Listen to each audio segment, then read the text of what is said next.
Good morning all and welcome to the Kontakt Script Programmer. Today we're going to be looking at 3.10. We're almost through chapter 3, which is pretty exciting. We're looking at the polyphonic integer today. So declared the same way we usually declare a variable name with a $sign. However, polyphonic variables are a little bit different. So we've actually used polyphonic variables before when we did, I think it was key release noise. What polyphonic variables are, they are unique variables for every single event. Instead of being called in series, they're called in parallel. So if we've got something that needs to be counting up, or if it is a polyphonic variable, so something where you've got, say, multiple notes being held down, you'll need to use polyphonic integers instead of regular integers, and I'll show you the difference between the two. I am using a MIDI keyboard again today, but you can use your separate one, but I'll make that clear later. So the polyphonic variable retains its value in the release callback. It doesn't get reinitiated by releasing it and going back, so it doesn't lose its note.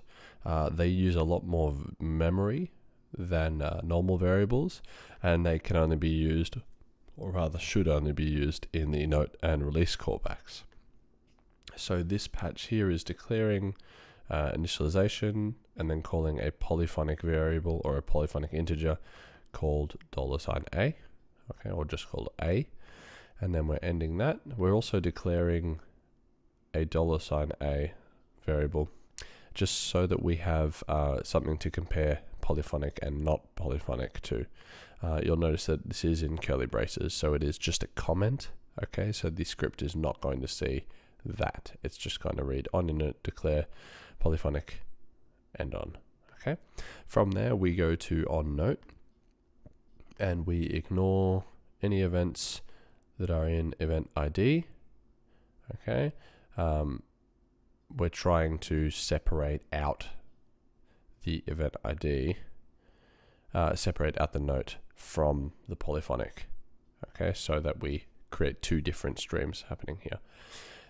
We initialize A to 0, just as a sort of placeholder, okay, and then we have a similar counting variable that we used last lesson here, where we have a while loop while 0 is less than 13, and so this is the first time I'm using an and modifier as well, and the note is held. So as long as we hold down the note, then we set, also as long as it's set to 1, as long as the note is being held down, then we play a note, which is the same event note, plus A, which is our counter variable. So the first time it goes through this loop, it'll play the same note. Second time it'll play one semitone higher, then one semitone higher, and etc, etc. From there we have the event velocity, so play them at the same velocity that we played them initially. I'm just going to copy this in because I think we're missing, here we are, so event velocity, and then 0, and then duration, which is quarter divided by 2, so they're going to be eighth notes. Okay, then we increment A, we wait for the duration of a note, so same duration as the note that we played, so it's going to be stepping up so that they're not running on top of each other, and then we end the while loop, which then we play the note. So what will happen here is we will hit a note, it will start to play a semitone higher each of those notes, and if I hold down multiple notes will start climbing up a semitone. Okay, so let's build this and then go down to the polyphonic counter. This is just showing us this sort of individuality of each polyphonic note, because we'll see the difference between a counter and a polyphonic counter. Just again demonstrating this principle here. So let's go in and build this version of it now. So we have on initialization, we declare our polyphonic variable, and throw in some curly braces here, just so we don't use that just yet. We will get to it, and it is good to comment out as much of this stuff as possible. In some of the patches that I'll be posting up, I will have basically what I'm commenting in the videos. I'll put a little bit of that, although they're probably a little while away for right now. I've got my hands full just editing and trying to not just trying to make sure that I get through this series. We're almost onto the UI side, which is very exciting, because the UI is incredibly handy. Not that variable calls aren't handy, they really are, but there's definitely a lack of sex appeal in some ways to some of these. I'm just copy and pasting this because we can't actually see it, but you don't need to do that. You can just copy what I'm writing here. There we go. So 0 and duration quarter note divided by 2. I got my increment. There we go. And then we're waiting duration quarter, and we're ending the while loop and end on. So what have I stuffed up? Event note.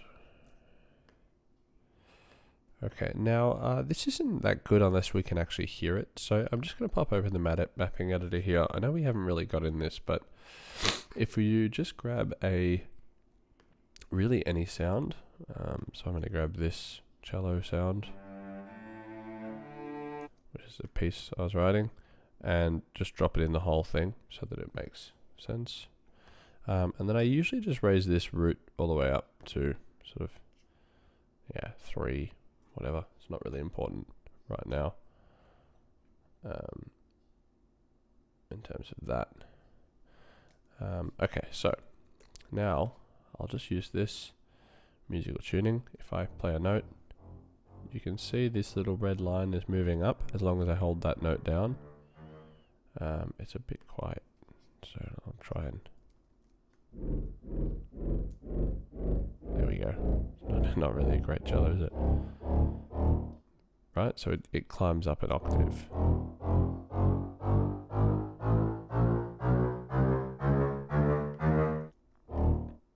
Okay, now if I hold down multiple notes, so we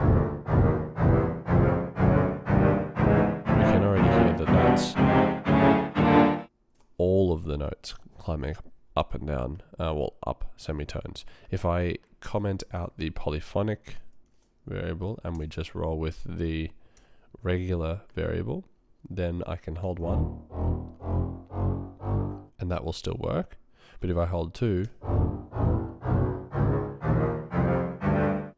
one of them kind of goes up and the other one doesn't. Okay, and that's because what's happening is every time it's calling these parts, it's not being able to see multiple notes at once. It's just seeing the last note we put down. So it's saying, yes, I see that you're holding something, but it's not going to change anything.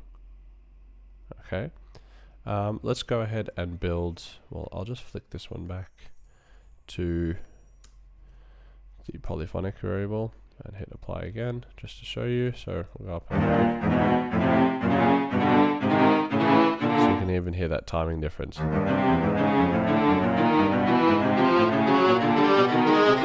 Right, so it's not just playing one note and holding it or changing it, it's playing all of them and changing them all in their own little sphere of time or timbre.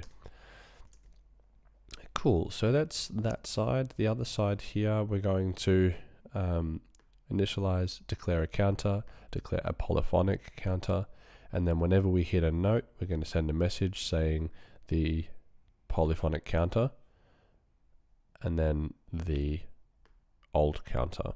Okay, so when we hit a note, we should be seeing the polyphonic counter say 0, because the polyphonic counter is identical to each note. Okay, so it's a unique, sorry, it's not identical, it's a unique note callback. So this one will always be 0, and the counter will just continue to add every time we push a note, because we're going to increment the counter. Okay, and every time we increment the polyphonic counter, then it jumps back to 0.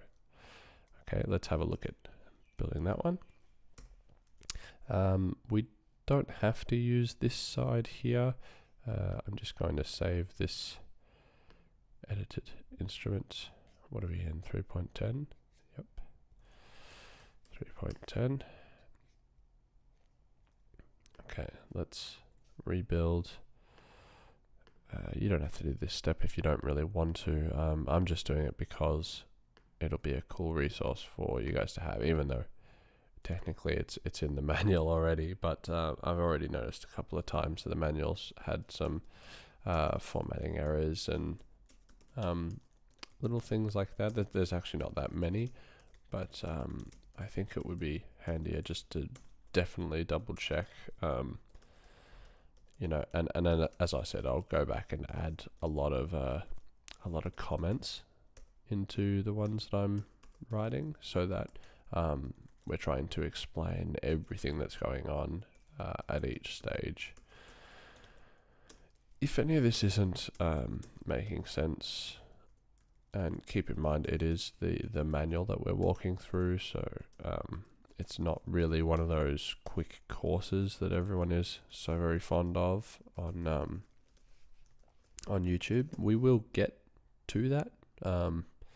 However, the point of this is to show you how to implement every function and callback and things like that in Kontakt. So here we go. So we've built this patch now, and if I hit one note, we have 0, 0. Hit another one, we get 0, 1, 0, 2, 0, 3, 0, 4. I can hit lots of notes at once, and you'll notice it just basically jumps up. The first one doesn't change because polyphonic count is being incremented, but then whenever we message, it is number for the variable.